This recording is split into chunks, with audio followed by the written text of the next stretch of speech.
దేశ ఆర్థిక వ్యవస్థ చిన్నాభిన్నం అవుతుంది అనడంలో ఏమాత్రమూ అతిశయోక్తి లేదని ఉదయగిరి నియోజకవర్గ కాంగ్రెస్ పార్టీ ఇన్ఛార్జ్ సోము అనిల్ కుమార్ రెడ్డి ఎద్దేవా చేశారు.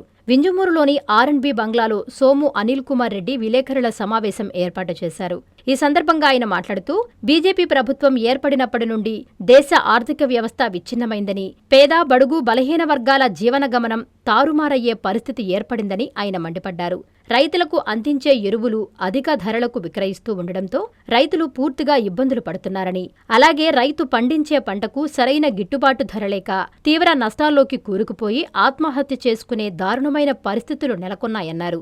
గ్యాస్, పెట్రోల్, నిత్యావసర సరుకులు ఆకాశాన్నంటుతుండటంతో సామాన్యుడి నడ్డి విరిచేలా బీజేపీ ప్రభుత్వం వ్యవహరిస్తున్న శైలిపై దేశ ప్రజలు ఆగ్రహం వ్యక్తం చేస్తున్నారు. ధరల పరిస్థితిని అదుపులోకి తీసుకురాకపోతే దేశవ్యాప్తంగా కాంగ్రెస్ పార్టీ ఆధ్వర్యంలో నిరసన ర్యాలీలు చేపడతామని ఆయన తెలియజేశారు. ఈ కార్యక్రమంలో కాంగ్రెస్ పార్టీ జిల్లా ఉపాధ్యక్షులు రాజగోపాల్ రెడ్డి, మండల అధ్యక్షులు జగదీష్ రెడ్డి, బాలాజీ తదితరులు పాల్గొన్నారు. ముందుగా ఈరోజు మా నియోజకవర్గం ఉదయగిరి నియోజకవర్గంలో వింజమూరు పట్టణం నందు ఈ ప్రెస్ మీట్ పెట్టడానికి గల ముఖ్య కారణం ఏంటంటే ప్రజలు చాలా ఇబ్బందులు పడుతున్నారు. ఒక నియోజకవర్గం కాదు, జిల్లా కాదు, రాష్ట్రంలో కాదు, దేశం మొత్తం మీద ఇవాళ ప్రజలు చాలా ఇబ్బందులు పడేటువంటి సందర్భం వచ్చింది. ఎందుకంటే ఈ బీజేపీ ప్రభుత్వం మోడీ గారు తీసుకున్నటువంటి నిర్ణయాల వల్ల ఇవాళ సామాన్యుడు గ్యాస్ కొనలేకపోతున్నాడు, ఇంట్లో నిత్యావసర సరుకులు కొనలేకపోతున్నారు. అలాగే వ్యాపారస్తులు, అలాగే హోటల్స్ వాళ్ళైతే గ్యాసులకి చాలా నానా ఇబ్బంది పడి చాలా హోటల్స్ కూడా మూసేసి వాళ్ళ యొక్క జీవనోపాధి చిన్న చిన్న బండ్లు పెట్టుకొని ఈ హోటల్స్ నడుపుకుంటున్నటువంటి వ్యక్తులు ఈ గ్యాస్ కొనలేని పరిస్థితుల్లో వాళ్ళ జీవనోపాధి కూడా చాలా దెబ్బతినడం జరిగింది. అయితే మేము ఈరోజు ఈ ప్రభుత్వాన్ని, అలాగే నరేంద్ర మోడీ గారిని, వీళ్ళందరినీ కూడా ఈరోజు మేము ప్రశ్నించదలుచుకున్న విషయం ఏంటంటే, మీరు తక్షణమే ఈ గ్యాస్ ధరలు, ఈ పెట్రోల్ ధరలు, ఈ డీజిల్ ధరలు అన్నింటినీ కూడా తగ్గించాల్సిందిగా మా వైపు నుంచి, పార్టీ వైపు నుంచి మేము ఇక్కడ డిమాండ్ చేస్తున్నాం. అయితే ఎందుకు ఈ విధంగా డిమాండ్ చేయాల్సిన అవసరం ఏంటంటే, ఆల్రెడీ మోడీ గారు గతంలో చాలాసార్లు చెప్పారు, మన దేశంలో ఎలాంటి పరిస్థితులు వచ్చినా ఏమొచ్చినా సంవత్సరాల పాటు ఆయిల్కి కానీ, క్రూడ్కి కానీ, గ్యాస్కి కానీ ఇబ్బంది లేదన్నారు. అలాంటిది ఒక నెలలోనే అంతా ఆర్థిక వ్యవస్థ అంతా తారుమారైపోయి గల్లంతు చేసేశారు, భారతదేశాన్ని సర్వనాశనం చేసేశారు.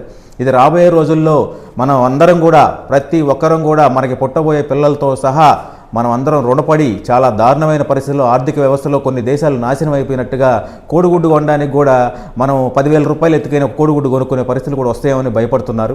కాబట్టి తక్షణం మీరు పెరిగినటువంటి ఈ గ్యాస్ ధరలు, ఈ డీజిల్ ధరలు, వీటన్నిటినీ కూడా మీరు అదుపు చేయకపోతే మేము త్వరలోనే దీని మీద ఉద్యమిస్తాం, ర్యాలీలు చేస్తాం. మా నియోజకవర్గం నుంచి మేము గట్టిగా ర్యాలీ చేసి మీరు తగ్గించే వరకు.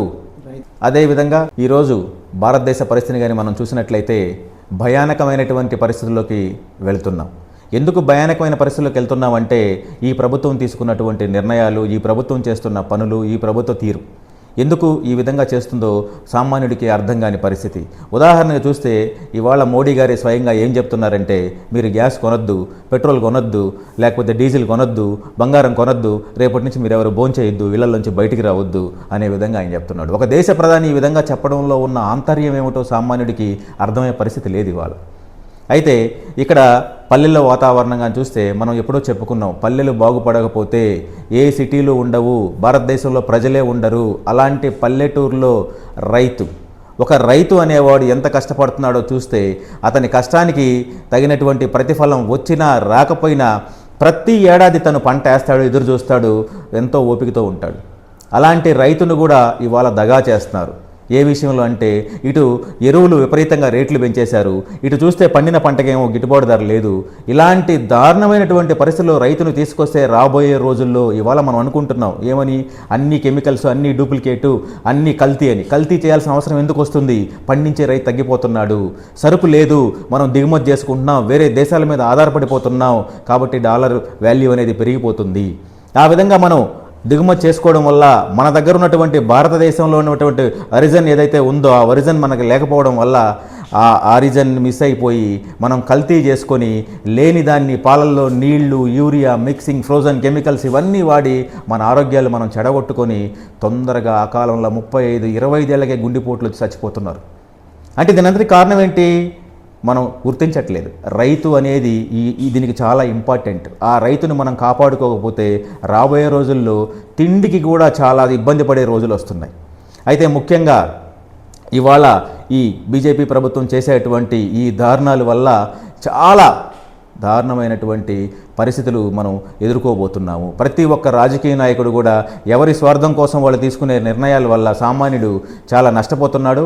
ఇమీడియట్లీ మీరు ఆ రైతుల్ని ఆదుకోవాలి, గిట్టుబాటు ధర కల్పించాలి. అలాగే పెంచినటువంటి డీజిల్, పెట్రోల్, గ్యాస్ ధరల్ని ఇమీడియట్లీ తగ్గించకపోతే త్వరలో మేము ఈ యొక్క నియోజకవర్గం నుంచి, జిల్లా స్థాయి నుంచి, రాష్ట్ర దేశవ్యాప్తంగా కూడా కాంగ్రెస్ పార్టీ నుంచి ఉద్యమాలు మొదలుపెట్టి మీరు దీన్ని అదుపులోకి తీసుకొచ్చే వరకు మా ఉద్యమం ఆగదని చెప్పేసి నేను మీడియా మిత్రుల ముందు తెలియజేసుకుంటున్నాను. జై హింద్, జై కాంగ్రెస్. ఎన్ఎల్ హాస్పిటల్స్ అత్యుత్తమ వైద్య సేవలు సామాన్యులకు అందుబాటులో. అపార అనుభవం గల వైద్య నిపుణులు doctor Nagendra Prasad Kulari, managing director, గుండె వ్యాధి వైద్య నిపుణులు గారి ఆధ్వర్యంలో cardiology, neurology, surgical gastroenterology, orthopaedic, ప్రసూతి మరియు గైనకాలజీ, పల్మనాలజీ, జనరల్ మెడిసిన్ మరెన్నో పలు విభాగాల వైద్య సేవలు. అత్యాధునిక ఎక్విప్మెంట్ గల ఐసీయూ, ఆపరేషన్ థియేటర్, క్యాథ్లా, 24/7 ఎమర్జెన్సీ మరియు క్రిటికల్ కేర్, అడ్వాన్స్డ్ మిషనరీ గల ల్యాబ్, సిటీ స్కాన్, ఎక్స్రే మరియు సేవా విభాగం గల వర్కింగ్ స్టాఫ్. అన్ని కంపెనీల హెల్త్ ఇన్సూరెన్స్ సౌకర్యం కలదు. అందరికీ అందుబాటులో అత్యాధునిక వైద్య సేవలు అతి తక్కువ ఖర్చులో. ఎన్ఎల్ హాస్పిటల్స్, పివిఆర్ కళ్యాణ మండపం ఎదురుగా, అన్నమయ్య సర్కిల్ దగ్గర, మాగుంట లేఅవుట్, నెల్లూరు.